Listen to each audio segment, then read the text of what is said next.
Hi, Susan. Good to see you. Hello, how are you? I'm great. We're going to have everybody file in, and then a minute or two after 7, we'll take care of just a little bit of chapter business, and then I will turn it over to you. That's fine. Hi, Marilyn. Hi, how are you doing? Just ducky. I love to see you guys. It's really nice. I look forward to it every month. Let's see, what are we sharing here? This one, I think. Share this and this.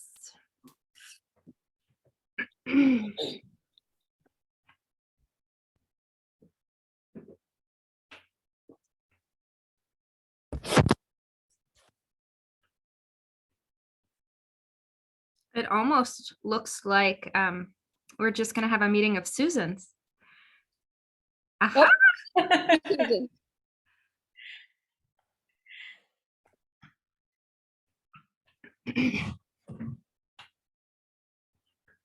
What time is it? I don't even know. It is 6:58.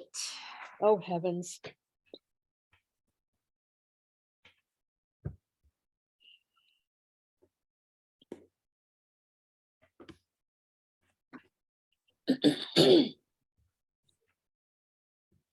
Did you all have a good Thanksgiving? It was lovely. We have, so it's my husband's birthday just a couple days before Thanksgiving, then Thanksgiving, then my daughter's birthday just a few days after, then our anniversary. So we just like, It's a heavy month. yeah, pretty much from Halloween until March, we have just family Rolling celebrations, events, huh? holidays, and yeah. And then that middle part of the year, we're good. We can relax. Oh, I don't know you if you ever relax, do you? Sometimes more than others. Today was very relaxing. I worked on this meeting all day. Great. Vacuumed, but all of the things that I didn't do for the meeting all the rest of the month, I did today. Great. Good. Hi, Denise. Your hair looks like it's getting long. Last time I thought. Oh, I think it's a scarf. Okay, It's pretty gotcha. short. I know Audrey plans to join us. Audrey's there. She's in. Oh, it's not showing up on my screen. I must have to scroll down. Ah, look at that. Lots of, yep. And is that our Susan? We can hope. I have not seen so many Susans in one place. It's so funny. It's so funny. It is. And sometimes we mix it up with a Suzanne that shows up every now and then, but.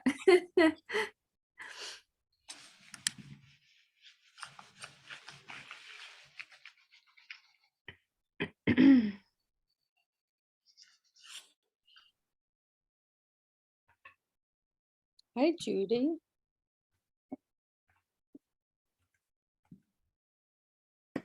Good.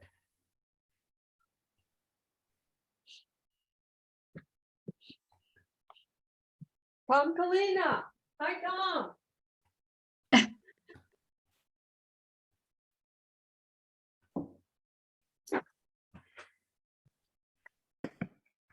Let's see.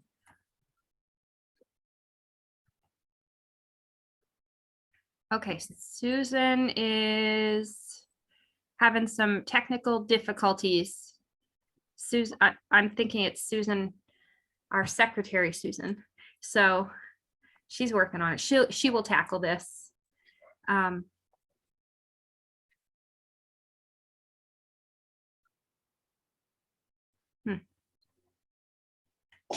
Hey, Jesse, is there a counter on the YouTube video site so you see how many people access the videos and watch them? Yes. Oh, that's cool. See that on your end? I don't think so. Maybe I do. Maybe I just don't look at that. That could be. I don't know what it looks like if I'm not logged in, and I'm not a YouTuber in general. I don't really watch videos or anything, so I'm not sure how it looks regularly, and I only log in pretty much to upload the video, edit it if I have to, and then just publish it.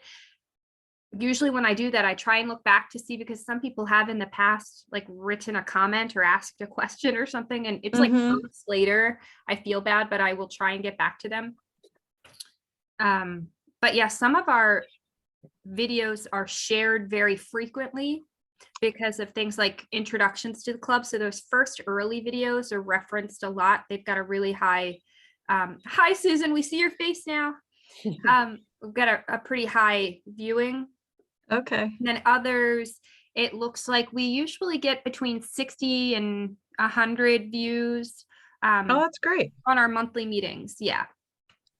That seems to be the standard. I actually just looked at one of them. I think it was July. And it said something like 143 views. So it does tell you. Good, good, good. Everybody, as you're rolling in here, we're gonna get started. Good to see some familiar faces, some new faces.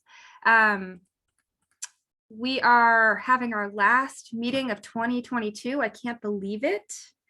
We have had a meeting every month. We've had events most months beyond our meetings. So it's been a really productive year for us. We are the Wild Ones chapter of Southeastern PA. There are other PA chapters. If you're new to Wild Ones, there are also New Jersey chapters and New York chapters. Most states have chapters now, but we're, as a national organization, growing by leaps and bounds. Our chapter, Southeastern PA, has 142 members right now. We got 4 new members since last month. And I've noticed, I get emails from National that memberships have expired. I don't do anything personally with that information, but I think a lot of people, it's the holiday season, like things are just falling through the cracks. And I expect that a lot of them come the new year will renew and come back to us. And that'll be great. Jesse, do they let you know? Does they let individuals know that their membership is expiring? Yes. And in fact, my membership is expiring. I think it expires on the 31st. So I've gotten at least 2 or 3 emails from National that says, hey, renew your membership.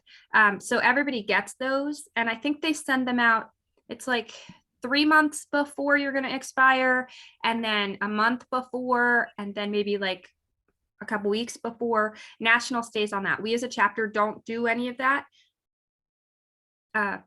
Because I'm not going to chase people.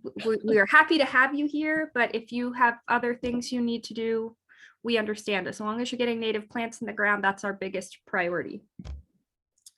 To introduce you to us, in case you are new, this is as of 2022 right now. I'm Jessie, the president. Audrey is on the line with us. She's our vice president. Susan, one of the many that's listed here, is our secretary and webmaster. She's the one that takes care of our amazing newsletters. You've gotten them in your emails, and puts our content up on our website. Denise takes care of all of our finances. Thank goodness. Our membership chair is Lindy. She's stepping down. Our board member, Marilyn, thank you for being here. And we are looking for some committee chairs if anybody is interested in stepping into those roles. Now, as of next year, this is what our chapter organization is going to look like. I'm going to stick with you as the president. We need a vice president if anybody would like to step in. Audrey has served us well, but her season has passed. Susan's going to stay with us, thank goodness, as secretary and webmaster. Denise is still hanging strong in our treasurer position. Judy has stepped up to be our membership chair. Thank you so much, Judy. And we have 2 new board members, Judy and Rick, and then Marilyn's going to stay with us too. So if you're interested in volunteering more time with our chapter, it is all volunteer run. All the fun things and great information that we have is all volunteer led and based. So let us know if either you're looking to lend a hand more, or if there's something you're looking for from the chapter. We are open to suggestions also. These are all the ways you can reach us. We have a a website for our chapter, our YouTube channel, which holds all of our recordings of our monthly meetings. We have an Instagram that's spotty. It's when Lindy gets a chance to do it. And what did I miss? Our Facebook page. We have the 4 new members that we had. Mark, hopefully he can join us. I'm not going to scroll down again now to see if he's here, but he's in Lidditz, and he is looking forward to learning more about native plants and the impact they have on our ecosystem. He's been battling invasives for on his 6 acres, slowly but surely, and it is a labor of love, Mark. I completely agree. Kennett Square got us a new member, and Spring City, one of the members that joined, is actually a business member. So I hope that they are able to come to a meeting and maybe talk about the services that they offer.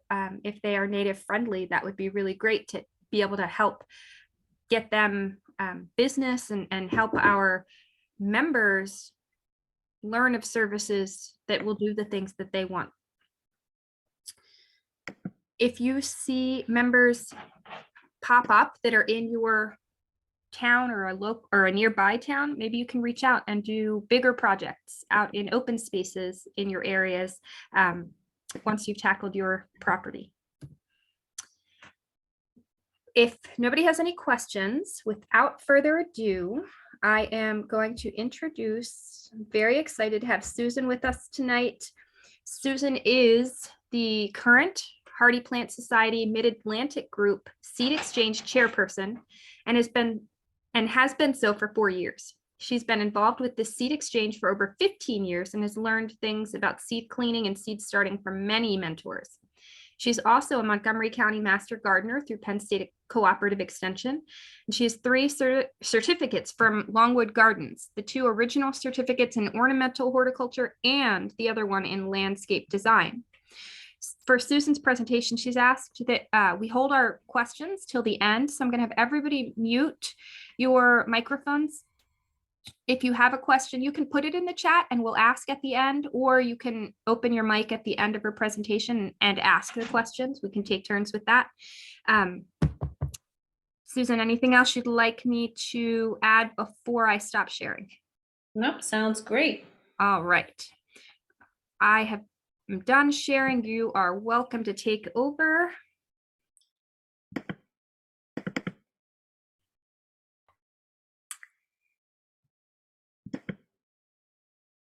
Can everybody see that screen? Okay, good. I'm seeing shakes of the head, so that's always good. That's always the scariest part of a Zoom meeting is, does the PowerPoint work for everyone? This has been a topic of mine. I love seed saving. I love seed starting. Yes, I love native plants, but I also start a lot of interesting, different other things. And right now, I will go into it at the end, but with the Hardy Plant Society Seed Exchange, we are in the midst of putting everything into the database. Usually the catalog comes out at the end of December. Yes, it is a catalog, usually with over 900 entries, and they're not all native, but we have fun anyway, because we're gardeners, and when we actually clean and everything, and like I said, I'll explain at the end. So let's go through some native seed saving. So basically, seeds start and end the cycle of a plant's life. I thought that was kind of fascinating. If you think about it, you start a seed throughout the year, it may not be a seedling, but it may just, be flower, and then eventually form fruit or seeds. So it's just interesting, that little fact. So why do we save native seeds? And this could apply to anything, but native seeds are more important these days than ever. And I'll explain, why they are, and I'm sure you know why. We save them because of their, they could be different. Like, for instance, this is hydrangea, quercifolia, of course, oak leaf hydrangea, but this is peewee. I could save the seeds of it it may or may not come true from seed. I will, grant you that. Cultivars do have some issues sometimes. So, we have to look at that. Why else? Like I said, it could be something different. Like on the left here is, I'm losing it right now. It's a little native Electrum. I think it's Aquilegifolium. So, saving the seeds from that is difficult. I never saved the seeds from that before until 2 years ago, because I never thought to look for the seeds. And that's the other exciting thing about starting to save your own seeds. Sometimes it's just something that you have to look out for. You have to look for those seeds and see when they developed before something eats them or they just fall off the plant themselves. So if you're really interested in that, that's great. On the right is the native bleeding heart. Why else do we save native seeds? Because in this instance, I am showing you a St. John's wort. This is, most of these pictures are from my own yard. So I do have a lot of native plants. This is a native St. John's wort called, I'm going to get it, Hypericum frondosum sunburst is the cultivar. And it does come true, pretty much true from seed. The color may change a little bit from the original plant. I mean, I know where the original plant is and it looks pretty good. To me anyway. It is a little bit genetically different. But for instance, most people grow Hypericums and they say grow in moist, well-drained soil, even dry conditions. This, I'm going to tell you, this is my backyard. It's changed a little bit now. I have things going all across the backyard too. This is just the side yard. This is a wet area. I put it in when it was this big, about 6 inches tall, and it is growing in a wet area. It was very dry prior to that, the few years prior to that, before we moved in and before I started this plant, but it's adapted to a wet area. So also, if you're thinking about things like climate change and how you can save seeds and how they can adapt to your area, that's one plant that actually did. And I'm very surprised, but very happy about that too. This one also has adapted. This is Amsonia. This is supposed to be Amsonia hubrichtii, but they hybridize very easily. What's that mean? Basically, does it look like hubrichtii? A little bit. It also looks like Tabernet montana. So it looks like a little bit of both Amsonias. I love the plant a lot. I probably have about 7 or 8 varieties on my property. Deer do not eat them, so that's another reason I like them so much, because they exude, if you've ever cut into one, they exude some liquid, and deer, for some reason or other, do not like that, and it could be poisonous. I haven't researched it enough. But in this instance, this is also in a wet area in my property, very wet area. I got the plant because I found it in Vermont at a nursery there, has more purple in the flower color. So usually Amsonia hubrichtii is pretty blue. This one has a little bit more purple in it. So that's the reason I got the plant. And I'm like, where am I going to put it? Amsonias can go into very dry conditions. Yes, they come from the Midwest. So drought tolerant, excellent. Full sun, excellent. But this one can take a lot of wet. And the other thing I found out, it wants to go to about 5 to 6 feet. So have you seen an Amsonia that tall? Yep, that's what it'll do for me.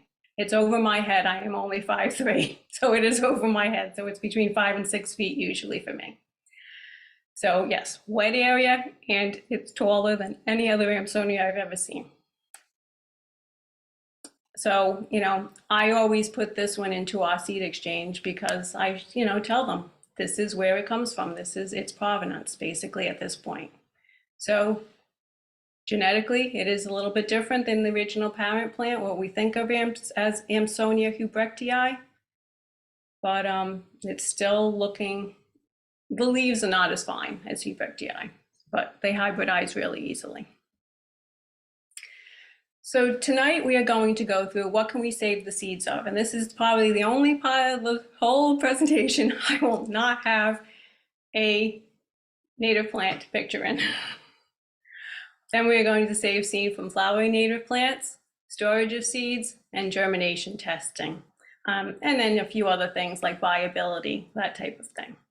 My accent, I will tell you, it's really bad right now because I spent about 2 weeks in Rhode Island recently, and that's where my parents are. Well, my mom is now. So yes, my accent goes back to the Rhode Island accent, and I cannot say the letter after P and before, thank you, after R and before T. No, after P and S. Yeah, P and S, between P and S. So it's S. I mean the R, sorry, I cannot say. It's okay.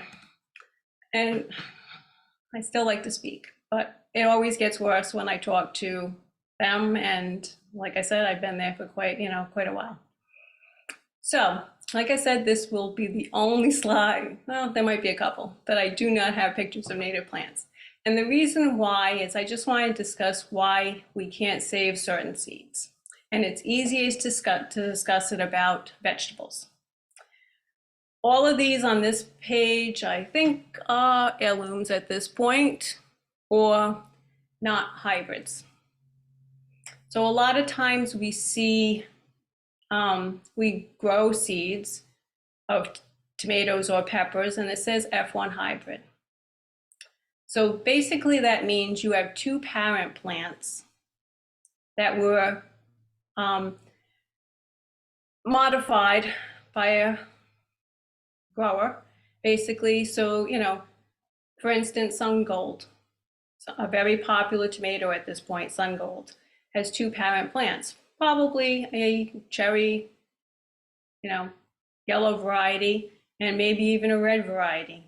So it has two parent plants. So if you tried to save the seeds of those, you would have a 1 in 4 chance of growing that same plant again.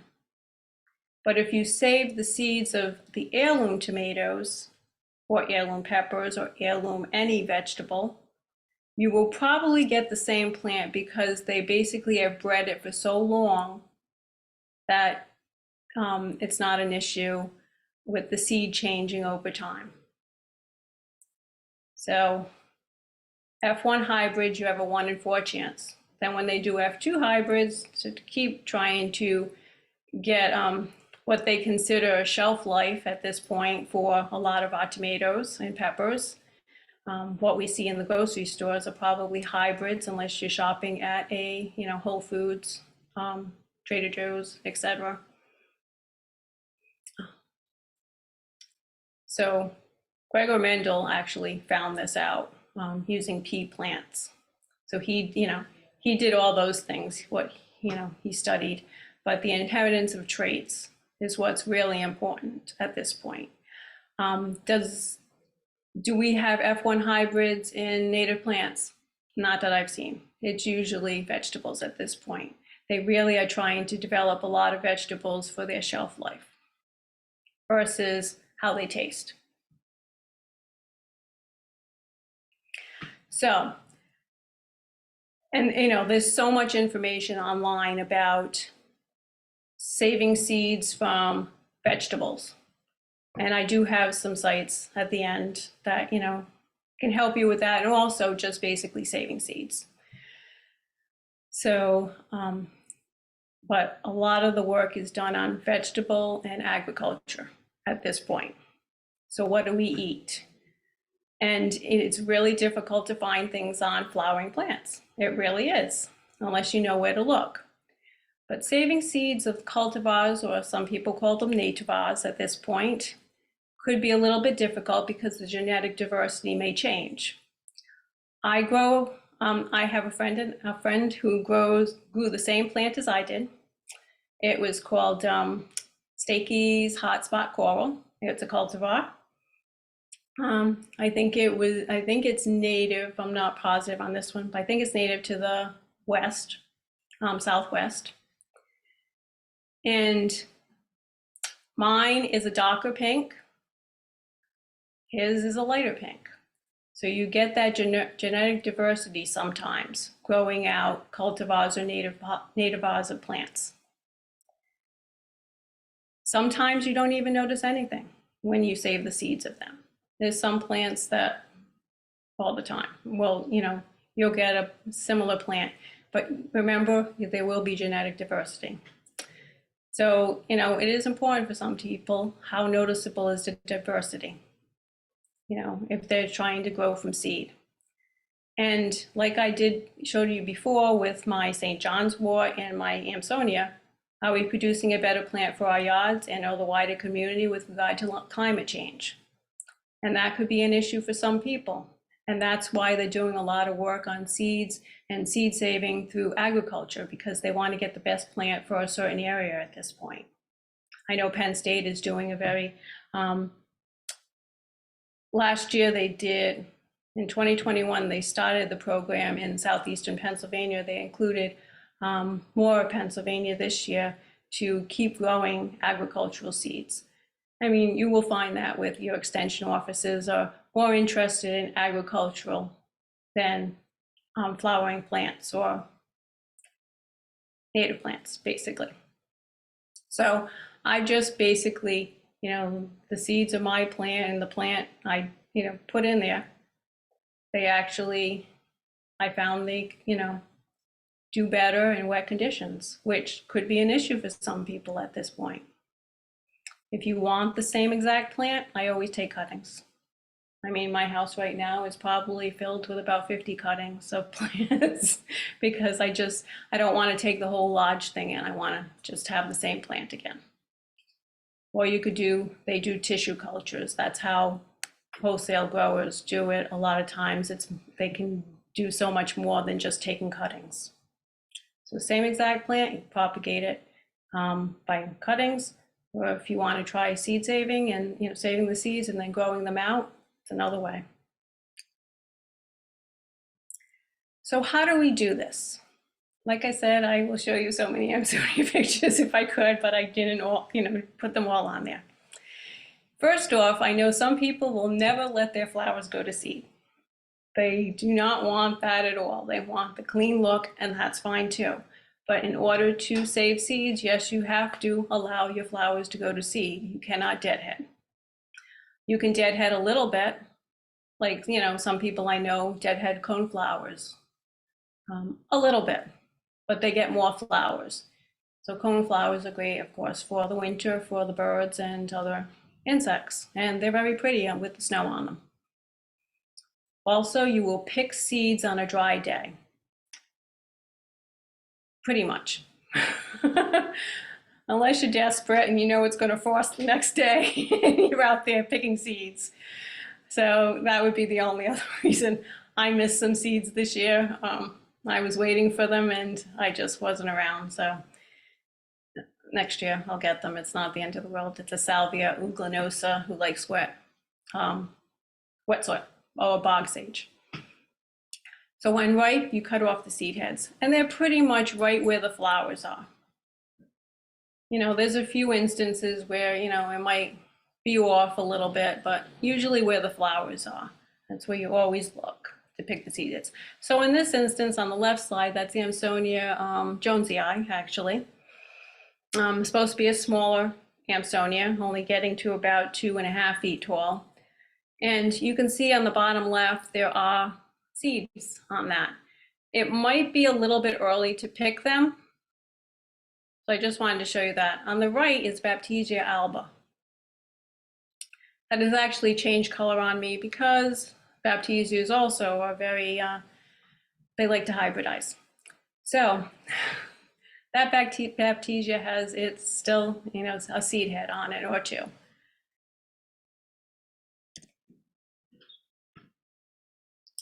So once we get them in, and I'll show you exactly what I use and that type of thing, eventually when I bring everything in. I remove chaff from the seed. We call all the messiness chaff. And, you know, any outer shell of the seed, any stem, it's all chaff at this point. And you can see this looks like one of my agastache that I have. You can see there's not much seed according to, you know, how much chaff I have at this point. And it does take some effort to clean it. It really does. Sieves work very well. I have a whole list in, you know, in the middle of the program what we can use, and it'll look like your kitchen sink. Basically, it'll look like a lot of stuff you use in the kitchen. So, you know, I do a lot of hand cleaning. I just find it therapeutic just to sit there for an hour or so and clean seeds. I know some people would go crazy over it, and, you know, there are some other ways we can too. We have a large donor with our seed exchange, and he allows us to come to his house usually 2 or 3 times, and we'll sit there as a, you know, small group, and we'll clean his seeds for him because he's such a large donor, and we just make it easier for him. But we'll sit there and we'll talk for about 2 or 3 hours, and, you know, it's also fun to do as a group, and that's the other thing we do at the end with the seed exchange for the Hardy Plant Society. So like I said, sieve would work well. Also, sometimes a meat pounder works very well, and there's so many things we could use. So like I said, basically this is what the seeds of Amsonia. I'm not going to show you every seed imaginable because, oh my gosh, there's so many native seeds out there. But for Amsonia, yes, this is the Amsonia jonesii again on the left within flower. And you can see it's quite small. Of course, the flowers come as it's starting to come out of the ground. It's also been rained on, so the flowers are drooping a bit. So on the right is again the picture. Probably this is in August. Could you take the seeds off then? Yes, you could, but I would just be careful. It does have a milky sap in it. Some people are very allergic to that. So, you know, that plant is a little bit different. So then this, you know, so I would, in August, you could take the seed heads off, but I might wait until September and make sure they're drier because they might still be green. And what I mean, yes, the outside looks green right now of this seed pod, the whole thing. But on the right, the seeds inside will be brown. They always are brown, and they always look like that. Like I said, I grow so many that they, you know, it's just, but it's very easy to clean those, but you're not going to want to pound them. You're going to actually have to split that. On the left side, there's actually a seam running down the edge of your Amsonia seed pod. And so basically you have to split it. I like to split it with my fingernail. I have one of those still. And I haven't eaten them off, so that's good. And, you know, you just take them out. It does take time. I mean, I found no other easier way to clean these seeds at this point. If anybody can ever tell me an easier way to clean these seeds, it would be great. But for the home seed collector, I just found it easy just to do it like that. So then this is Senna Marilandica. It's in shade. Yes, it looks like it's in sun, but this is a shady area in my yard. This picture was taken in the early morning, and the bees love it. Love it. It's usually flowering in August and September. Bees love it, but the seed pods on the right, that's what they look like. It is a pea family member, so it does look a little bit like pea pods. I mean, they might, yeah. And then there's seeds in those pods. I didn't take them out at this point. Got a little bit lazy there, but that's basically what you're looking for always, seed pods. Do they all look like long things? No. Here's buttonbush, or Cephalanthus occidentalis. Yes, blooming in July or August, usually July. Lovely Gulf War size flowers. And on the right, on the bottom right, is the seed of it. It looks a lot like some of the coneflowers, sometimes Rudbeckia, looks a little bit like that. But when you break apart that seed head, and would I take them off at this point on the left? No, I would probably wait for another month or so. And then, you know, you'd have better luck with getting all the seeds off when they really turn brown before they fall down on their own. Or else you can just wait and let them propagate on their own. Some seed you do need to dry on a paper plate or a paper towel. So this is a native Avicema. I think I got the seed from Jenkins Arboretum. And if you actually cleaned those seeds on the right with the red, and it's not fun, you actually have to put them in water to get the seed coat off, wash them a little bit, and then put them onto paper plates or paper towels in order to let them dry. Nature can do the same thing for you, okay?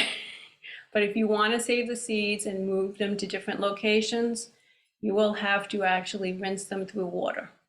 So using a sieve sometimes is great. We use little bowls, and you know, I have a person that I know that does them very well. I tend to let them sit in my yard and just do their own thing. But some people really like different Aricemas, that's for sure. The top one is a aster. They will have very fluffy seed heads. I know it's not, you know, you cannot see the seeds right now, so they will have very fluffy seed heads. So they are a seed you may not want to bring in your house and try to clean the seeds of. You may want to clean it outside. On the right, top right is Calycanthus. And that one has a little, I mean, it's about, I don't know, it's about this big. And it's a weird shape, seed head, but it's really pretty. And then bottom left, you can actually see one of the seed heads. That's a hibiscus, probably militaris, I think it is. That's a wet soil hibiscus. I grow a lot of wet soil hibiscus. And so you can see the seed head on the leaf in the background. And this year the bottom right is Cocosmia lucifer. Yes, the seeds do come pretty much true. I've grown it from seed. It will take 4 or 5 years to flower from seed because it needs to develop those bulbs, or the bulbils, or corms, whatever they want to call them.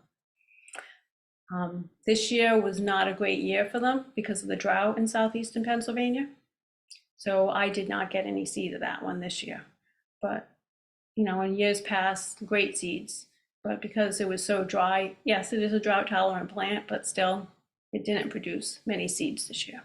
And that will be something else you see from year to year. If it's really dry, and, you know, I've been hearing that from many people this year. You know, I didn't get as many seeds this year because it was so dry. And that's true. They just, you know, our drought came in, you know, July and August. So prime seed time for a lot of plants, that's for sure. Some plants will never produce viable seed. More so with non-native plants. But this one is interesting. The plant I'm showing you on the screen, 9-bach, the brown cultivars. So things like Diablo and I don't remember, there's a little one now, Little Devil and things like that. They will not produce seed. It's a sterile plant. The original plant of Physococcus opulifolius will produce seeds, but most of the brown cultivars will not. So that's interesting. Some are not pollinated, even though they are native plants, but because they were made to have larger double flowers, sometimes they are not pollinated either. So you will not get seed from them. So, you know, some of our coneflowers, some of those, you know, large, puffy, double flowered coneflowers, they probably will not produce seed. I mean, if, you know, bee or some other insect cannot get in there to pollinate it, doesn't matter. This is how I save seeds. Yes, well, this is the other picture I have that doesn't have many native plants in it. Sometimes I just take a egg carton outside. And the reason I do that is because I want those seeds to stay dry. If I put them in a plastic bag, they could get mushy. So putting them in a cotton, or now I've actually used more paper bags so that I can put seeds in individually and I can label them as I'm outside. So usually I'll take it out with me a handful of paper bags, a pen, and my pruners. And then I will just go around the whole yard, see what's blooming or what's has seeded, and I will just cut them off.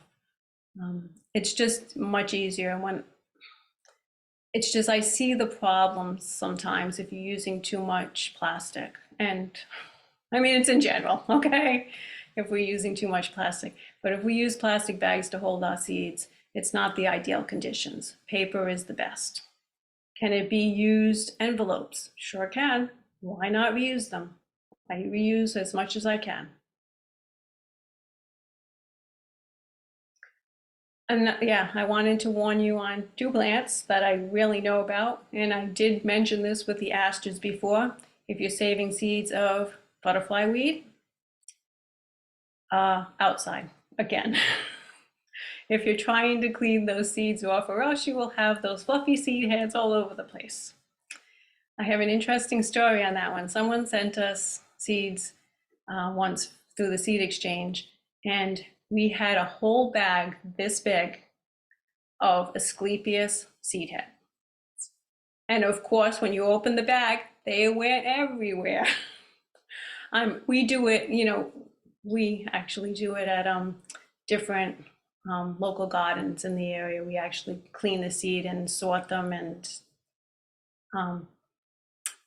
mail them out and everything from local gardens in the area. So at least it wasn't my house, but oh my gosh, just those seed heads all over the place. They probably stuck to most of our clothing that day, and usually we have 10 to 15 people working.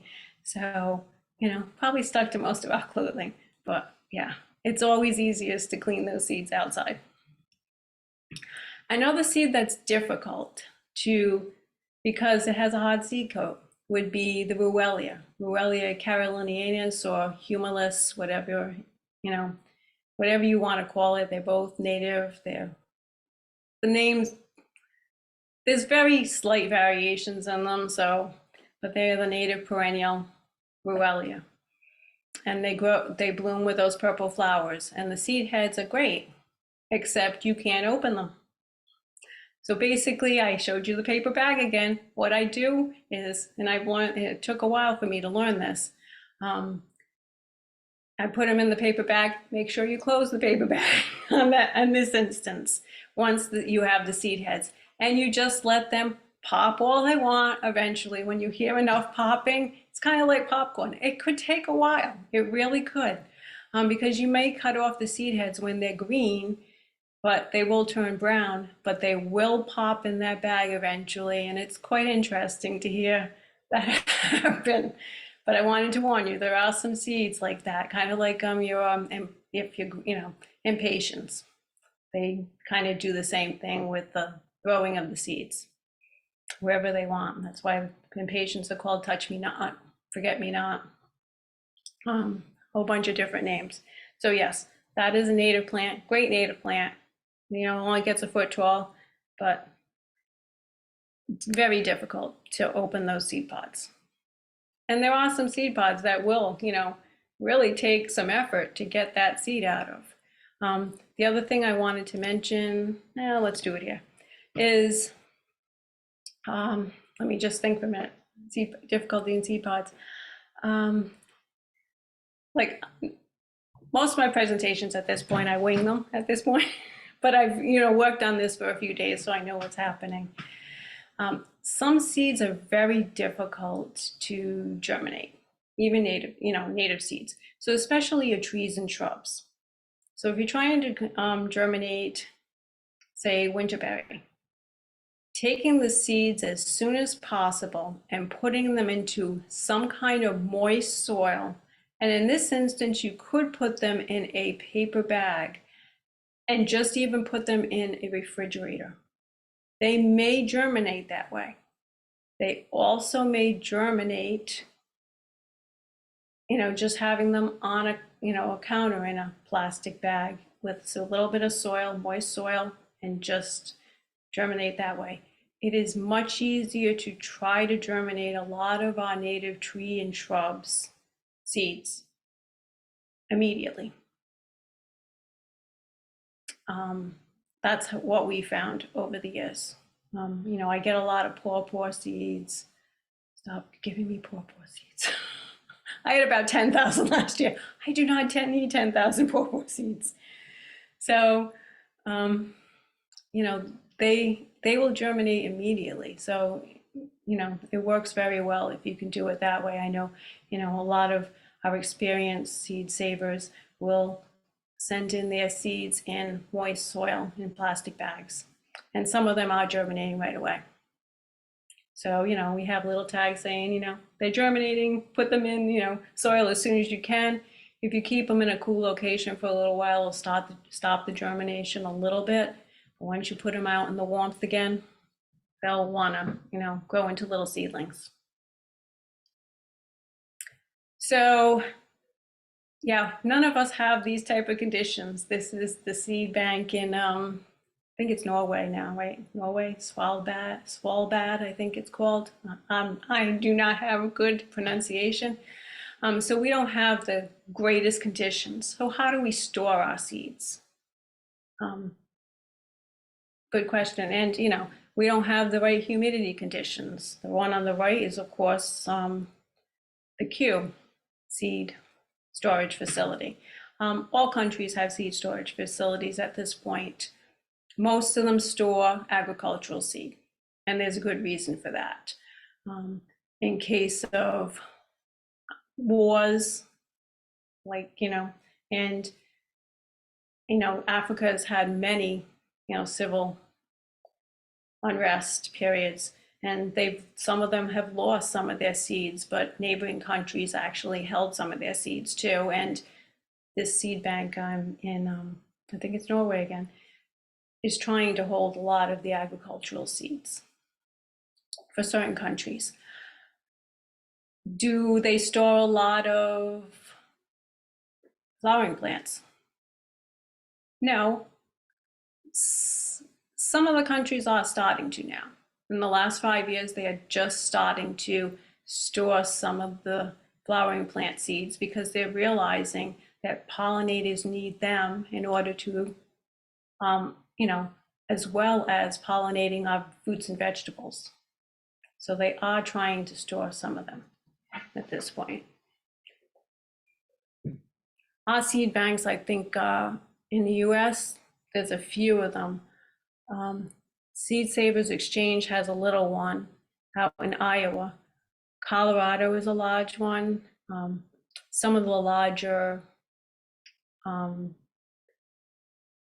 botanical gardens will have small ones, like for instance, in this area, Longwood, but New York Botanical Gardens, Missouri Botanical Gardens. I think Florida also has a seed storage area in the United States. Are we welcome to go? No. So I'll never see those seeds starting facility or seeds saving facilities. But how do we do it? So like I showed you, cleaning a little bit, this is a lot of the supplies we use. And some of them a little bit, like why? Paper towels and scrap paper or paper plates, I use just to clean the seeds on. It is so much easier to see on a white piece of paper what your seed may look like. And at the end, I do have a few websites that you may be, and it's much easier nowadays, even with the internet, to find what the seed could look like, because some are really tiny, let me tell you. When you get to the columbines, non-natives would be Nicotiana, They are such tiny seeds.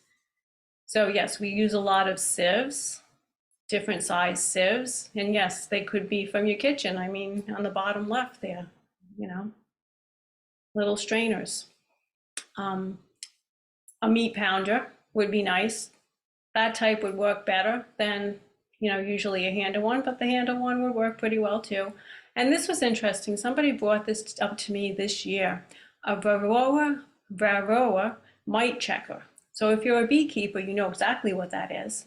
That actually is, you know, so you can check to see if they have the mites, which could be a problem for your beehive. So they actually, you can put some seed in there and then it'll go through, and you could, if you needed to, you could sieve it again. So it works very well for some native plants, like some native salvias, and I'm sure there's a few others, probably the St. John's wort it would work well with, but then you would also need a smaller sieve so that you could get more of the chaff away.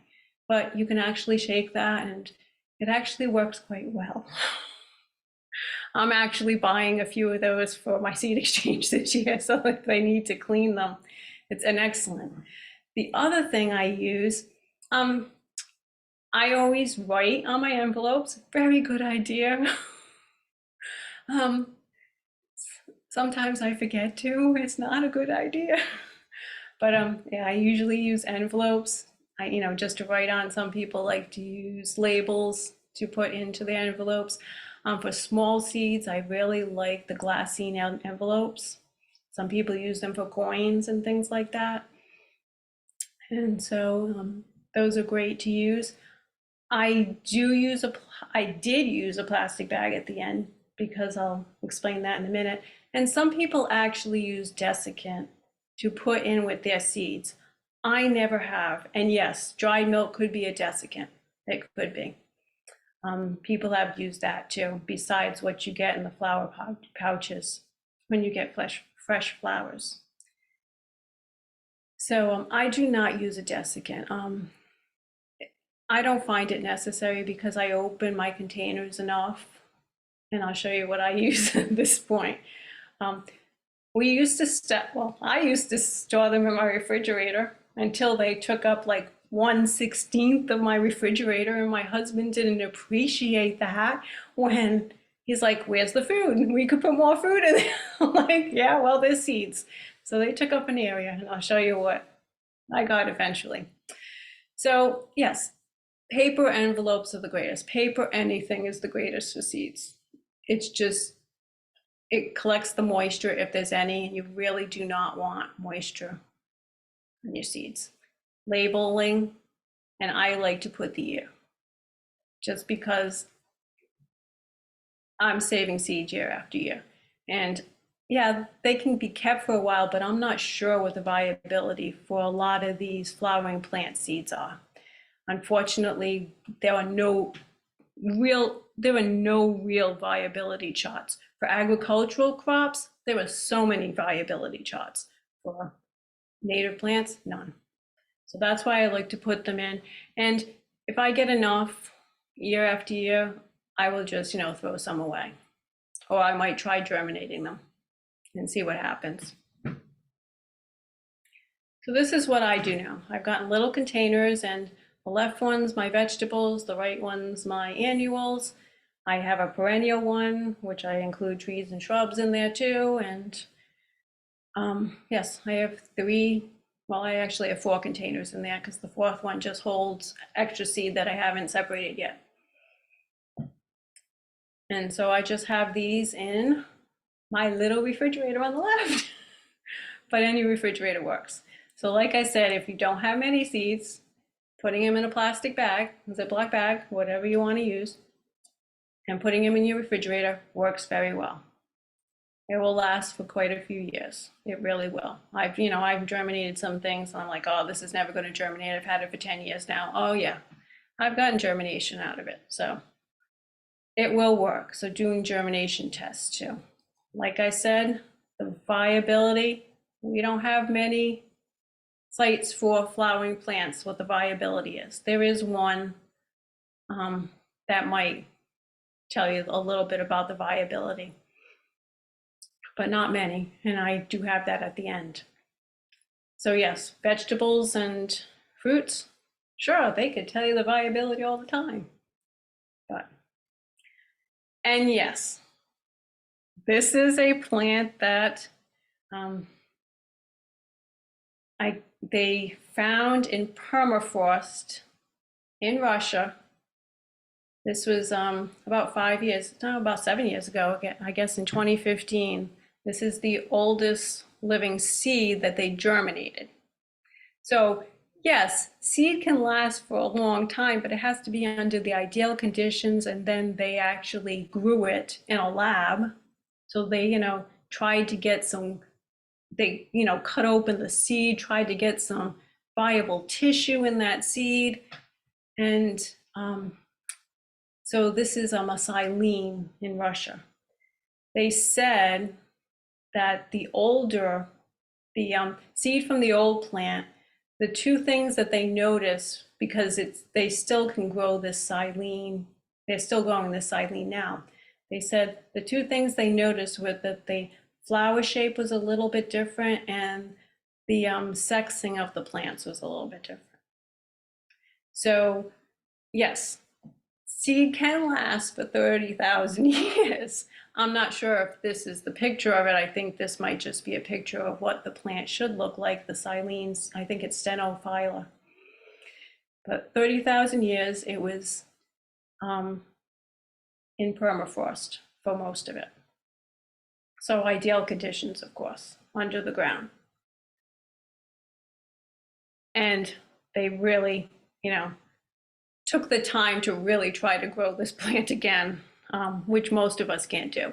I mean, you do hear about it, 50 years for this seed, or, occasionally 100 years for another seed.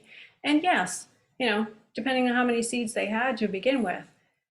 And, it can happen, but, you saw from the previous chart, technically onions 1 year and, the seed's not very viable.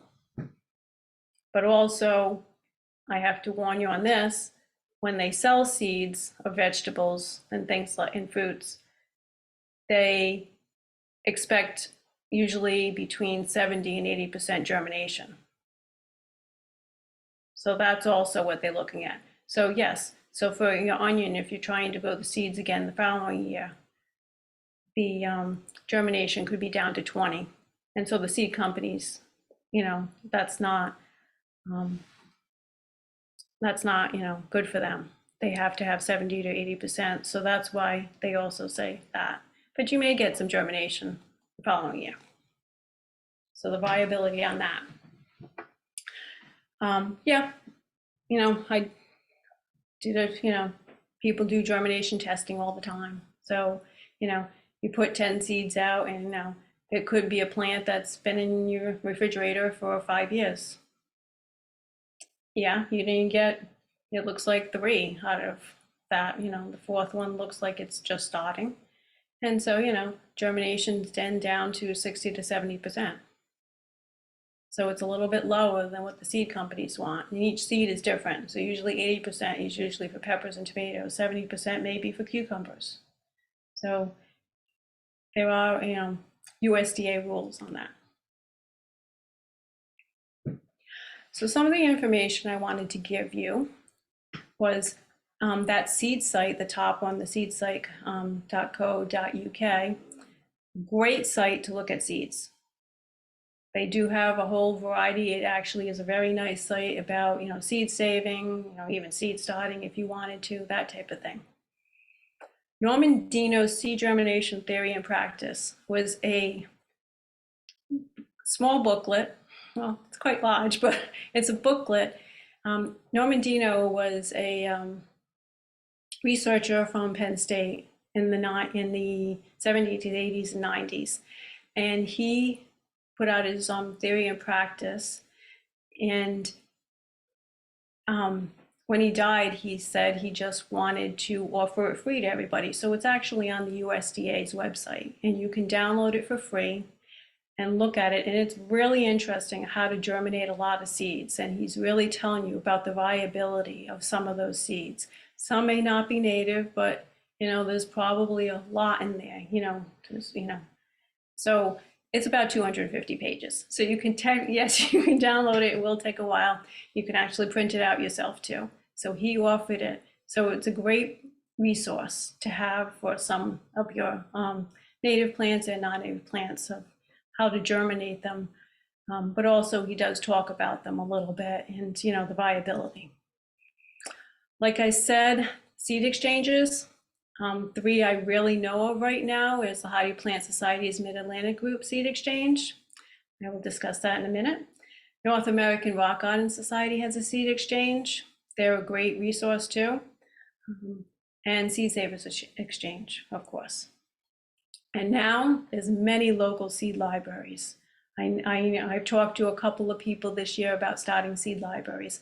I have not done it myself, but they just wanted, some ideas, how, to get people interested, that type of thing. So the Hardy Plant Society, the Mid-Atlantic Group, our seed exchange has been around since the 90s. I'm just looking. We're on our 29th annual. We haven't put our catalog out for this year. So our last year one is this one. It's the 21-22. And basically what we do is we ask for donations every year from any, all of our members, and we also get some from non-members too. But unfortunately, only members can order from the seed exchange. Oh, well, I'm sorry. So basically a membership for a year is $35 if you go to that website. They also have garden tours throughout the year. They have, they actually go on trips throughout the year. Nowadays, they're having a lot of Zoom meetings online. They really started last year with a lot of Zoom meetings, so it's really great. And then to order seeds through us, it's $25 for 25 packets. So what a bargain, let me tell you. And then if you donate or if you volunteer at our workshops, then it would be, you get 10 extra packets. So you get bonus seeds. So for $25, you can get up to 35 packets of seeds, which is amazing. It really is. So basically, we ask for donations every year up until October 31st. And that deadline is just, it's been the way it is forever, so I haven't changed it. And at that point, most of my donors will donate the last week and say we're donating. So then me and another person go through the and input everything into database. And then we have the catalog made. Probably in the next 2 weeks, we'll let the database go to our IT professionals, and they'll make the catalog for us with all the fancy stuff in it. And it's only black and white. It's not that fancy. It's just alphabetical. So, pages and pages of alphabetical listings. You can actually see this catalog on our website too right now. It's still there. And then usually in late December, we start ordering. You can either order by mail or there's an online ordering form. And that will go until mid-January for ordering. And ordering is for members only, like I said. But we will probably be offering some seed starting propagation workshops this year. I haven't put them together yet. I'm trying to get Jenkins Arboretum involved. Like I said, we use a lot of the arboretums nearby. So Jenkins will probably be one of our propagating workshops. I'm not sure where the other one will be at this point. I will look into it next week. And then at the end of January through whenever we're finished of cleaning the seed, sorting the seed, putting them into envelopes, and then getting ready for mailing. We do that at the end of January through mid-February, usually. Last few years it's been about 10 days. So depending on the weather too, Tyler is about 40 minutes away from me. So that's where we go. We go to Tyler Arboretum now in Media, Pennsylvania. So that's where we're doing our workshops, and anybody can come. We've had, friends of friends come along, and, I can offer that up to you, and I can send you the information, Jessica, if you'd like, when I have it all made up. Like I said, I was away for a little while, so I am a little bit behind in doing all my errands. Like you said, Jessica, you were doing everything for today with the wild ones. I'm still catching up and trying to figure out all my deadline dates and all that type of thing. So usually, we invite anybody at this point that wants to come to learn how to clean seeds and to how we sort and package and everything. And a lot of interesting gardeners. One downside of Tyler Arboretum is we are in the basement of their barn in January and February. So they do not have a lot of heat. We do have a few heaters, so it gets a little bit cold. You'll see me wearing like fingerless gloves and scarves and hats and so it does get a little bit cold sometimes, but we still have fun, okay? We talk with like-minded gardeners, and that's, that puts us through our day. We only work from Tuesday through Thursdays, 3 days a week from 10 to about 3. And people can come and go as they want. You don't have to, those hours are not set in stone for everybody. Some people just come in the morning, some just come at night. So I just wanted to mention that, and I will send that information to Jessica as I get it finished, probably next week or two. But any questions? Unmute. I don't care at this point. And you can ask a question, or we can, just answer them in the chat. Actually, a couple of questions in the chat, Susan. Okay. If we can go through them, right? And thank you for that presentation. That was just a lot of information. Yes, it is. And someone is asking, how do you know when the seed is ripe? Because you mentioned a couple times the seed getting brown, and then once or twice you said, well, you can cut them when they're green. Is there something in particular that you look for? Is it different with different plants? Yeah, it's from plant to plant. It's just noticing when they start to look like they're ready and ripen. Sometimes like that Amsonia I was showing you, you could cut it green, but I would wait a few weeks to actually try to clean it because, like I said, it's poisonous sap in there for some people. Is there such a thing as waiting too long and missing the seeds? Yes, there is. I mean, you see it sometimes with the butterfly weed with the Asclepias.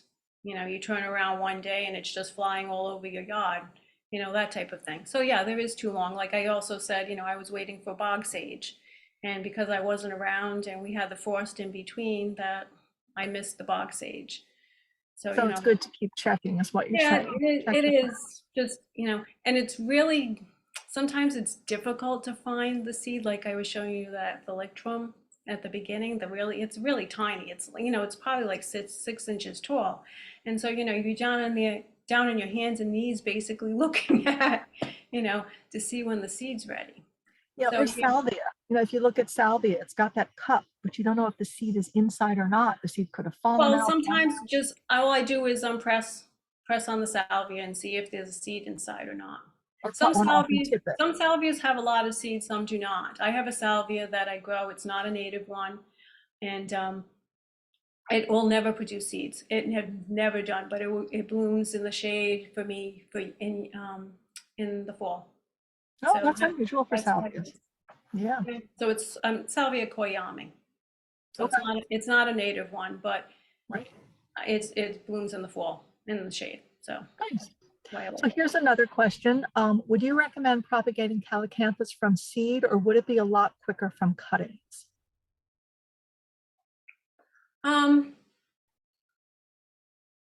Either way would probably be fine. Is Really one would. faster than the other? I mean, the cuttings, if you take, a 12-inch cutting, Mhm. is it going to mature quicker than if you start it from seed? It depends on how fast the roots decide to grow. That's pretty much it. Okay. Seeds are pretty good with Calycanthus. Yeah. Ah, okay. Well, that brings up another question that I have. Buckeye, red buckeye, Aesculus pavia. Yep. That is a little bear. It will germinate on its own. in my Yes. woods and then it'll disappear. If I pick up the nuts and put them in a pot, nothing. What's the trick? Well, something might be eating those seeds too. They might have come along, even though you saw them germinating, they might have, dug. Things like squirrels and rabbits sometimes like to eat certain things. Yeah. So then I find winter sowing, if you've never done winter seed starting Oh, I do. sowing, Oh, yeah. if you've done that, great. I find that very useful. Okay. For the nuts, like the larger trees, like maybe acorns. Yeah, if you don't want things to eat them, and that's why I do a lot of winter sowing. I do usually about 20 containers a year. Oh, I see. Because when you do winter sowing, you've got a net over it. Of course, you've got wire or whatever, so that Or if you farmers use don't get reused, I'll show you in a minute. Wait a second. milk There, jugs. there's I do milk jugs. Yep, I just put it there just in case. I use milk jugs. Yep. Even And something works like fine. And I had a surprise this year because at Tyler Arboretum, we've only been using their facility for the last 2 years. We used to use the Henry Foundation in Gladwin. But during, what was it, 2021, they're like, oh no, we don't want that many people in the house during the pandemic. So we had to find a new place. And so Tyler Arboretum is our new place now. And I walk around and they have a plant called winter sweet. And it is always blooming in January and February there. And I am always amazed. Yes, it's not native. It's called Chiamanthes praecox. Okay. So this year was offered in the seed exchange as seed. And so I tried it, and usually about, with my jugs, milk jugs things, they if they don't germinate by May, I'm like, oh, I didn't throw them out this year. Sometimes I do throw them out. This year I didn't. I just put them in a back area where, really couldn't see them. And I just looked at them in September, late September, and I'm like, oh my gosh, it germinated for me. Double So dormancy. you just never know. I mean, some things do take longer than others. Right. Would you use this though for something tap rooted like the Aesculus, which that's got a really long root? You know what would work with an Aesculus if you had like the milk jugs are a little bit shallow, but if you only have the half-gallon ones or the smaller ones, they actually are deeper. So they would work really well. Oh, good idea. Yeah. Yeah, thank The smaller ones. Yeah, I guess I don't know those sizes. yeah, I think you're right. Sure, That but this I don't. is Yeah. the gallon and it's fat, and the half gallons are taller. Yeah, they're a bit taller. relative to the So width. yeah, it works really well. And there's so many instructions online at this point for them. Great. Susan, someone Yeah. had asked why you can't collect seeds after frost. It depends on how hard the frost is, because the seeds could, when you bring them inside, they may get mushy. It depends on how much frost we have. If it's a little frost, it's probably not bad, like if it goes down to 28, 29. But I know during that time frame that I was away, it went down to 18. So 18 might be a bit much, but a little frost, like 28, 29 is not bad. Some people actually, that's when they collect their seeds. They wait until the leaves and everything's died down, and they can find the seeds easier.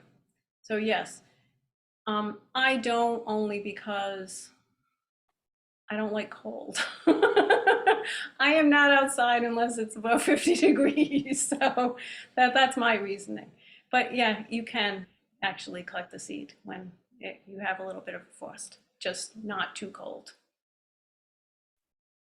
What else? I think that's all of the questions I'm seeing. Susan, I'm if you just looking. double check me. A couple of people had put in some recommendations for good books. Oh, good. and websites, and I just also wanted to share, I have a couple of books as references. I'm not sure if you had references that you wanted to mention to us. I could actually send you that last slide. That would be excellent. Well, you have it in the recording, but that would be basically a lot of my references. Perfect. Those. Yeah. I'm also just going to mention, and I'm going to share my Okay, screen. I'll Sorry. stop sharing. Thank you. If I can get it back up here. There we are. So I'm going to try and this book, in case you can't see it, it's Growing and Propagating Wildflowers by Harry Phillips. So that is native plant specific, and it goes over a lot of the collection and propagation techniques for seeds for a lot of different native plants. And then a lot of us also use this one, which is by Kalina, Native Trees, Shrubs, and Vines, a guide to using, growing, and propagating North American woody plants. Mhm. I believe he has a wildflower version also. So if you're into more herbaceous stuff, you can check those out. And I'm sure there are other good resources. In fact, somebody in the chat had mentioned Grow It, Build It, maybe, is that what it's called? Yeah, I saw that one too. Yes. Yeah, and I think that they cover a lot of topics, but propagation is great. Wild Seed Project is also a really good resource for collecting, propagating, that focuses a lot on native plants. So Susan, when you get all of your dates together, you can toss them over to me and I will put it out Yes. to our group in case they're able to participate in the cleaning and all of that. That would be wonderful. Thank you so much. We'd love to have, a lot of new people. That's great. Wonderful. Okay. Jesse, real quick, would you share that first book again, please? Propagating. Yeah, it's called, it's called Growing and Propagating Wildflowers by Harry R. Phillips. Okay, thank you. Yeah, I found that at a used bookstore just per chance. I was perusing and I was like, oh my gosh, this is gold. So it was really great. Okay, guys. In preparation for our topic, I had put together some options in case you were not able to go out and collect seeds this year. Jenkins Arboretum has a list of seeds that they have available, and you can check those out. It looks like they're having a sale this weekend. I think it's members only. So quick, get your membership and then Right. go. Yeah. Well, I also want to say, when you do come to a workshop, any seed that is extra is yours for the taking, Oh, look at because that. I have seeds downstairs, and we give a lot away to, we've given away to native plant places, we give them away to Tyler, we give them this year also, if you didn't know, Collins Nursery ended its run, and they were a native plant nursery in Glenside, Pennsylvania. So, but Temple Ambler Arboretum actually bought the propriety rights to their lists. And so they are going to try to start up a nursery at Temple Ambler Arboretum. So we are offering those seeds to them too this year. So we offer them to a lot of people, but if you come to our workshops, you're welcome to take whatever's extra. Wonderful. Wonderful. Also, another resource, Brandywine Conservancy and Museum. This is their 2022 seed list. This is one page out of like 7. The link is there. Seed packets are available in packets and large quantities. They're just a wealth of information. And if you have larger quantities, you want to call first to make sure they still have them available. I'm not sure when they put out their list for the following year. So this may be mostly depleted and they're waiting for their new year, but this just gives you an idea of the just diversity of seeds that they have available. Also, Toadshade Wildflower Farm is a wonderful resource. Again, we're at the end of the year, so you kind of have to check on availability, but they'll be refreshing their stock and you can check for next year. You have to pay attention to things like how long they need to germinate, if they have a stratification necessity, all of those things when you're ordering, but it's just a wealth of resources available. Ernst Seed is also located in the state, and they do bulk, but they also do individual species if you reach out to them and request them in smaller quantities. This is just an example of the PA Piedmont Providence Upland Meadow Mix. This is what I used for my little pocket meadow, and it shows you the percentage of the different species and where they were collected from, like which ecotype. So it's the reason I shared the resources I did was because the goal would always be to collect seed and use seed from your closest ecotype to increase our local genetic diversity, so we have a better chance to overcome these changing conditions that we're all facing. Does anyone have any other resources they'd like to share before we move on to our next segment? I'm going to check the chat real quick. I think High Meadow Farm, or High Meadow Nursery, maybe.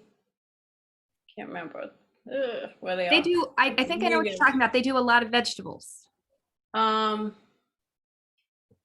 one I'm thinking of that has that name. I might be thinking of the wrong name at this point. I have so many. Yeah. Yeah, I know. But there is one. I think they're out of Arizona now. That they used to be out of Vermont. They have a native plant. Prairie Moon is native. Yeah, they are. Again, they are mostly Midwest ecotypes. Midwest, So, I yeah. know. Yeah, trying to keep Pennsylvania ecotype is yes. Yeah, our list of resources gets smaller and smaller the more particular you get about trying to stick to local ecotypes for sure. Yes. Well, I mean, a lot of the seeds from our seed exchange are, most of them are from Pennsylvania, but we do have places, North Carolina is very popular, Massachusetts, Connecticut, New Jersey. So, Right, we right. go a little bit everywhere. For sure. All right, guys. So our chapter business, and Susan, you're welcome to stay, but if you have to, get going, thank you for your time and thank you for your presentation. We learned a lot. Thank you very much. Yeah, I do have to leave at this point, but thank you. No problem. Take care. Thanks. Have Our financial report, we're in good hands closing out the year. We hope to spend all of that money next year.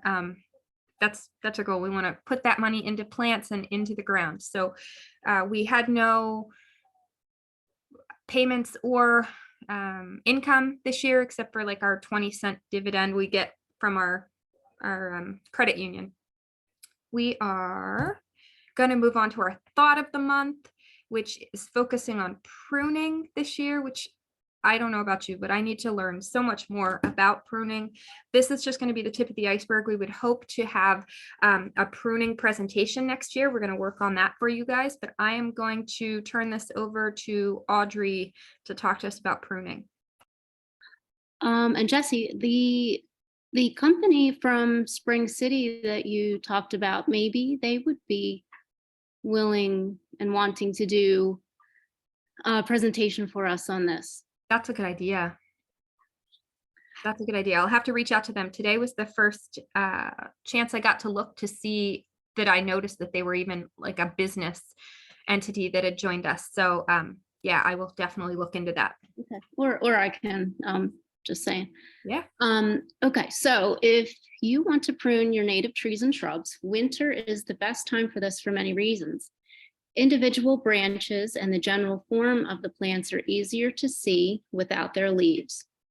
It's also easier to spot dead or diseased branches that could fall with heavy snow buildup or wind. Removing limbs during dormancy is also less stressful for trees and shrubs. Plus, pruning at this time allows for healing before they need to use energy reserves to fuel all that spring growth. And insects and fungi tend to go dormant along with the plants, thereby lessening infection or infestation at the site of the cutting. Exceptions to this would be that spring flowering shrubs and trees should not be pruned until after they flower. Pruning these in winter will remove the buds that have been set. A few examples are dogwoods, redbuds, crabapples, and fringe trees. And evergreens should be pruned during the growing season to prevent tip burn. Here are some general pruning tips. Make sure your tools are sharp and clean for each plant you are pruning. The goal of pruning is to promote the health of your plant while keeping it looking natural. You want good spacing between the branches and balance to avoid uneven weight on one side. Both topping and removing all lower limbs are to be avoided. First, remove all dead and diseased branches and suckers. Next, take off the weaker of any branches that are crossed or rubbing. You may also want to thin the canopy to allow more air circulation and light, especially with fruit-bearing trees, which are susceptible to fungus. If a tree has 2 leaders, removing one could help promote tree strength and avoid splitting in the coming years. Never remove more than 1/4 of a plant in a season to avoid sending the plant into shock. Always prune back to a bud or a branch, never in the middle of a branch. When removing a limb, cut back just to the outside of the branch collar, which you'll see in the pictures there on the screen. Never flush to the trunk as they used to tell us to do. So doing this encourages proper healing of the wood. And you can see in the one picture where it shows you a partially healed wound and then one that's fully healed if you do your cuttings in the proper way. Finally, be careful with large limbs that need to be removed. Consider calling an arborist to help you with large trees.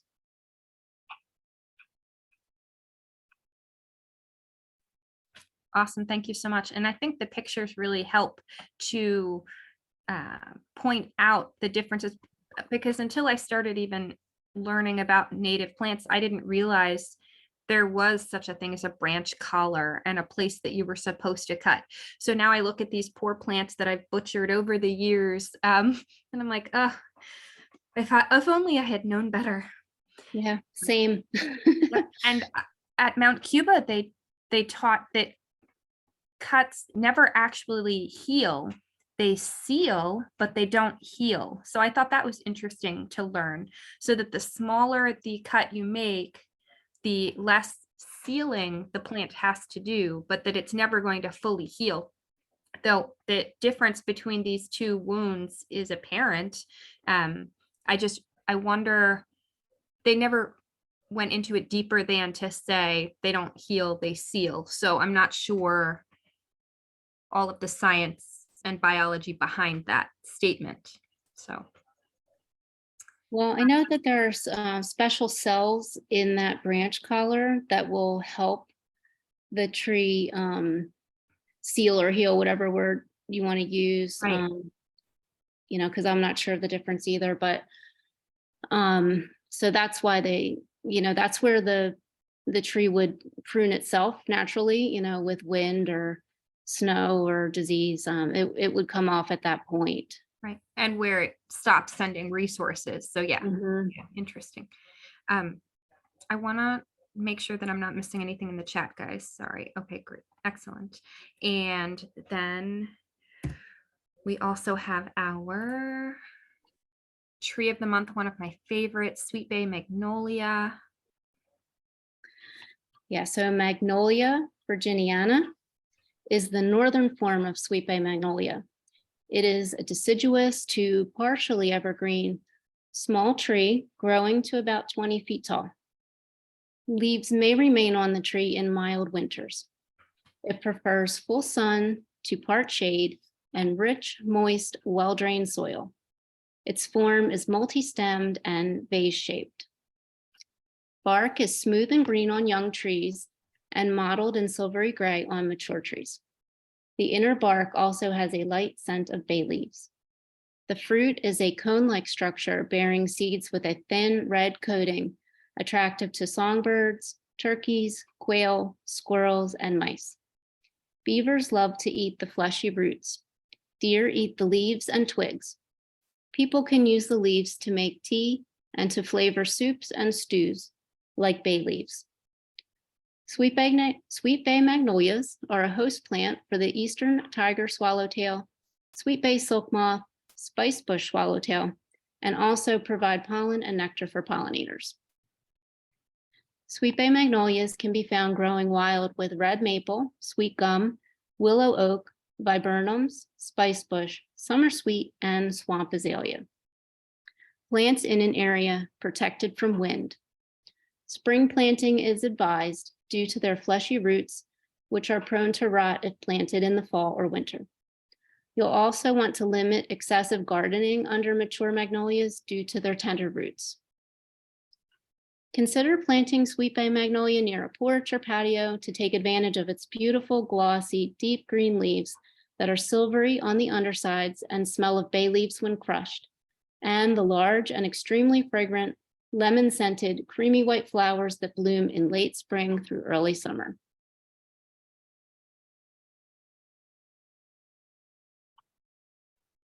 That is a good tip that I did not take advantage of. So now I have to wander halfway back to the chicken coop to smell them.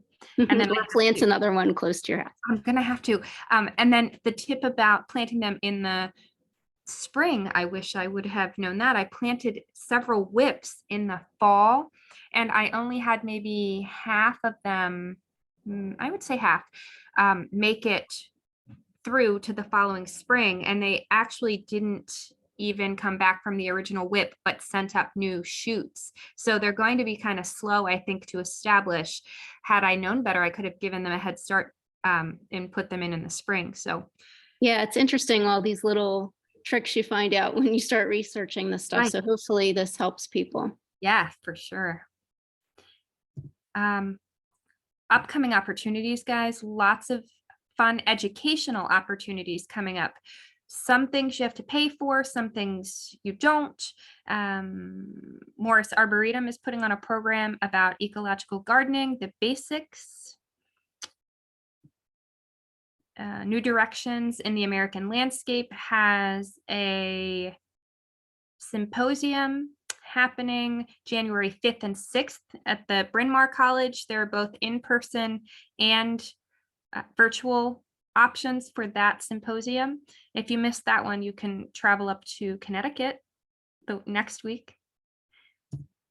Woods in Your Backyard series through Penn State is a really great multi-week webinar-based education talking about woodlots that are less than 10 acres and how you can manage them for various purposes. I did take this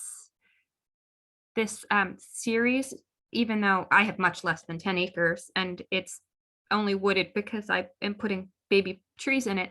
However, I learned a lot, and I think that it's beneficial for homeowners of any size. If you have one tree on your property, it's still a good education, a foundation of plants in your yard and how to take care of them. And it's very minimally priced. It's like super cheap, and you get a very nice soft cover workbook kind of booklet with it.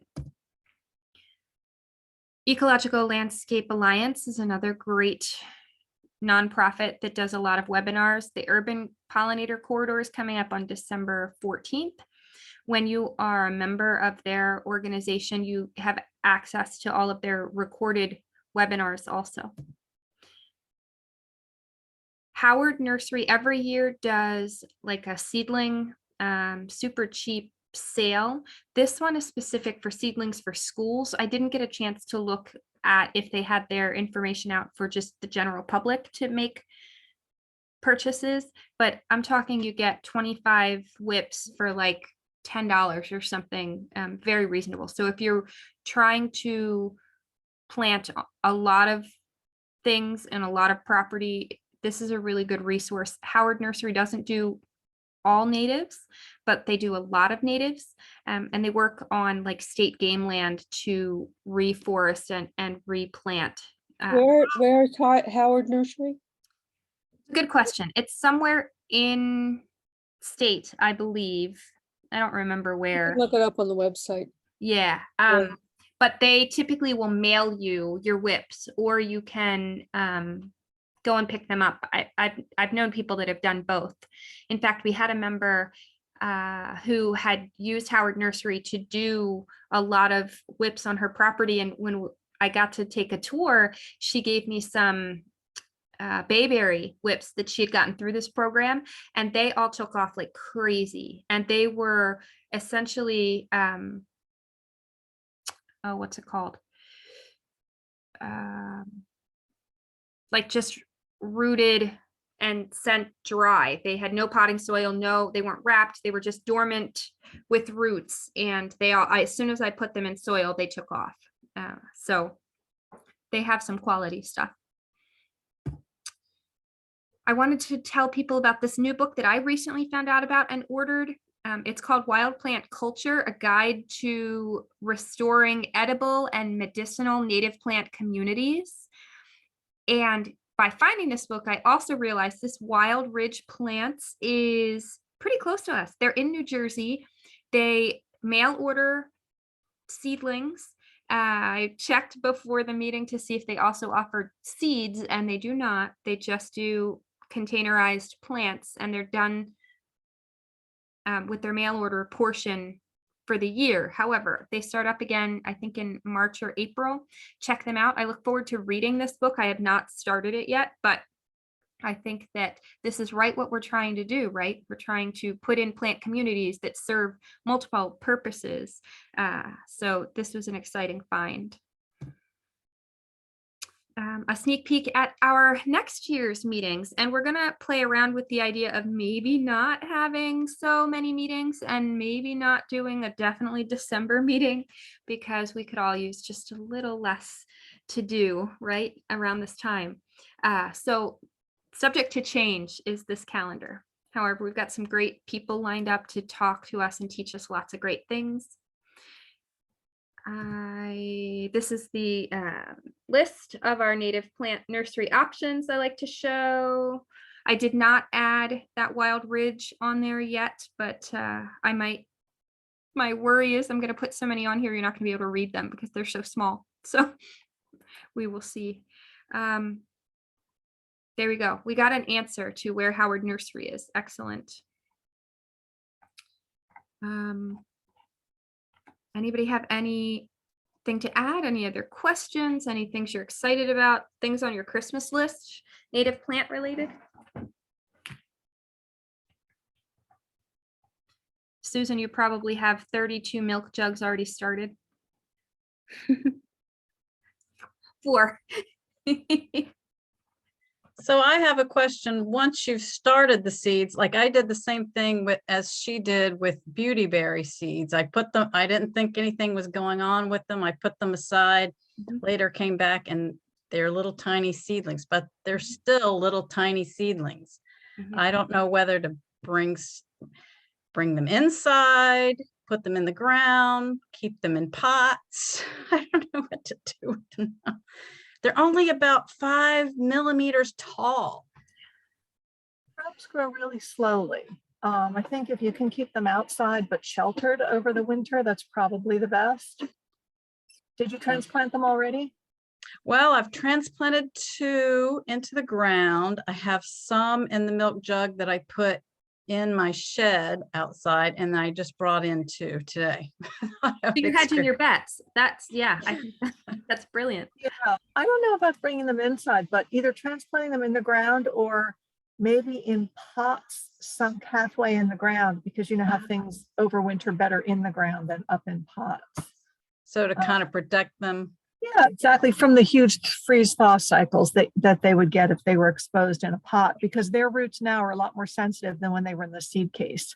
Mm, But mhm. that could, if you can get them through the second winter, they're probably going to take off next year. That's really exciting. I hope so. Yeah, I think like Susan said, trying to set up just like they would in nature outside, just kind of babying them a little bit, but they wouldn't be brought inside as seeds that germinated in the wild. So right. They- They probably they've adapted to that. right. They need a period of cold to do whatever they do in the period of cold. But I don't know how long they would take to grow in nature, because I'm getting tired of taking them back and forth from New Jersey to North Carolina too, to take care of them. You take them with you. You should be able to leave them outside if you have a protected place.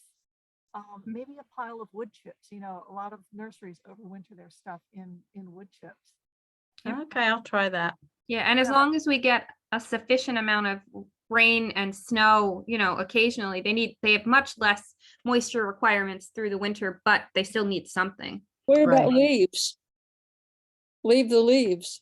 I mean, you can put them and sink them in some leaves, but just not cover up the tops is kind of what I guess I would go in that direction. Yeah. Okay. If you have enough leaves, Try, yeah, if you have enough, you can experiment. cover the whole pot. And I would put some leaves on the top because that's what would happen in nature. They would get That's true. smothered. That's true. Tiny Yep. things. Yeah. I'll try that. But yeah, Good carry them luck. back and forth. Wow, you shouldn't have to do that. You're right. Leave them where they are. So Well- that was beautyberry, you said? Beauty berry, yep. So I think actually beautyberry is native to North Carolina, right? It's not native this far north. So if you're keeping them here for the winter, they might struggle more than if they were overwintering in North Carolina. Oh, maybe I'll take them there for Christmas and leave them there. Yeah, that's what I would do. That's so cute. We're going south for Christmas, kids. That's right. That's a great idea. I just have beautyberry for the first time here, so maybe I'll try them. They said it's going to be a cold winter too, so maybe heading south is a good idea. I hadn't heard that. Now I'm sad.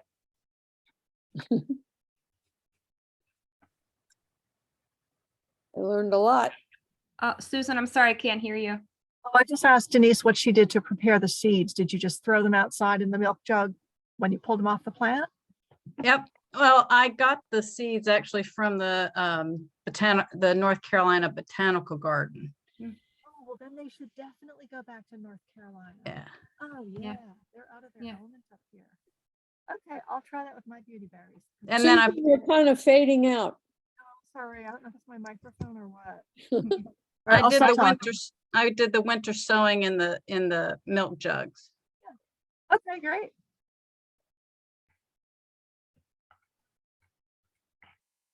All right, guys, I think we've had another really successful information-packed meeting. I have one question. Yeah. I have some plants that are in pots and they're supposed to go to DC to be planted, but not yet. Can I just leave them in the pots or should I put them in bigger pots or what? Does anybody have any suggestions at all? Well, how big are they? They're shrubs and they're Fothergilla and I'll get some arborvitae too. Should I put them in bigger pots? Can I just leave them that way for the winter? I left mine in the pots they came from the nursery in, but I healed them in and so like I dug You in put the healed ground. in the pots. healed them in the pots, and then I like mounded mulch and leaves around them for the winter, and mine all made it through just fine. But they didn't get root bound? Not that I noticed. I put them in early spring, like April, May, Okay. and they did just fine. They made it through the season. They made it through the drought. Marilyn, they're not growing now, so they won't get root bound over the winter. That's a good point. It's Hadn't in the thought of next that. spring. Next Well, I spring when thought, yeah, but the roots are growing in the winter, aren't they? Aren't they more active? sleeping. Well, I'll do an experiment. We'll see. I think the arborvitae might be more just because they're still evergreen, but the Right. Fothergilla, they're asleep for the winter. Right, okay. Okay, That's Yeah, and all I did it specifically with Fothergilla. you So, did. yeah. Oh, good. And I had healed them in and then I dug them up and planted them in the ground in April and they did fine. Great, wonderful. Yeah. Oh, and I just bought a gallon of deer scram spray, a whole gallon. Uh, So you know what I'm doing with that. the battle continues. Battle continues. Yep. New products I'm researching. Awesome. Let us know. I will let y'all know. I was interested to hear that the other Susan said Amsonia. Amsonia, The right. deer wasn't tackling that for her. It hasn't ever eaten mine. They haven't ever eaten mine, Susan. I know. I've never been fond Can't of hear it. you. I don't know why. I just don't like Amsonia. Well, they're two different kinds.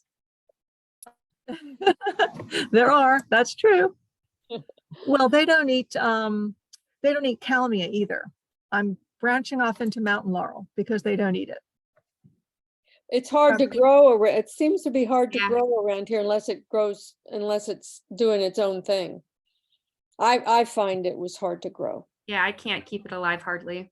Yeah, we'll see. I have shade. And it was interesting about the bayberry, that the whips, because I've had really a hard time with bayberry. Really? Same here, Marilyn. I was thinking of you when she said that, and I was like, Yeah, that's what you bought all those bayberries and they didn't survive, right? No, The they whips did from not. outdoor. Wow. So we ought to try whips. Mm-hmm. Bayberry like it's sandy. Say what? Bayberry like it's sandy. Okay. So if you have sand or just put a bunch of sand in the soil when you stick the whips in, they're probably better with that. So Okay. bare root was the thing that I was trying to say earlier. They were Bare bare root, right. root whips and most of them I put in pots. Only a couple did I stick in the ground, but I have some juvenile like plant bayberries that I've gotten from different nurseries. I definitely do not have sandy soil, but they have done really well. I do have them around my above ground pool, which is saltwater based. So I think, and they can tolerate salt. They're really good for like along your road. I have when them you growing get in clouds. Maine. Yeah, they're Yeah. growing in Maine along the coast. Yeah. Yeah. Big Yeah, time. I think there's the Huge. beach, Jesse. Yeah, acid soil, sand, salt. Yeah, that's Yep. what they like. Okay. We're all moving to Maine, Marilyn. Here we come. Okay. Okay. I'll see you all. See you all in the summer. Right. Yeah, that's right. There's only 2 seasons in Maine, 2 weeks of Right. summer and everything else. All right. Well, have a nice holiday, everybody. It was a Yes, good you meeting. too. Thank you. Take Yes. care. Good to see you. All See at you the in board. January.